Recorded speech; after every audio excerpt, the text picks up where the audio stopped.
Welcome to the Rim Break Rodeo. We hope this video helps.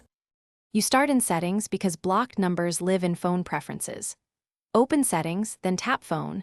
This is where call handling and blocks are centralized. Once in Phone, tap Blocked Contacts. This immediately shows numbers and entries you've blocked across calls, FaceTime, and messages. You need no third-party app. Make sure you're signed into the device and using your primary line so the list represents active blocks. This is the single, easiest way to begin reviewing what's been stopped. Once you see the list, scan entries to find numbers, contacts, or emails you blocked. You can swipe left on any entry to reveal Unblock for fast removal. This restores calls and texts immediately. If you have several to change, tap Edit to delete multiple entries at once. This saves time.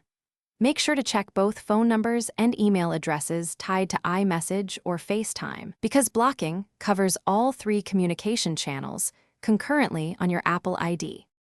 Finish by testing a newly unblocked number with a call or text to confirm delivery.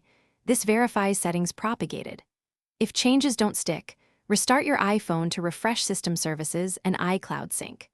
Also make sure Focus or Do Not Disturb isn't silencing calls. Unblocking won't override a focus mode that mutes unknown or all callers. If problems persist, sign out and back into iCloud or update iOS. These steps resolve most syncing and permission glitches. Thanks for watching. Consider subscribing if we helped you.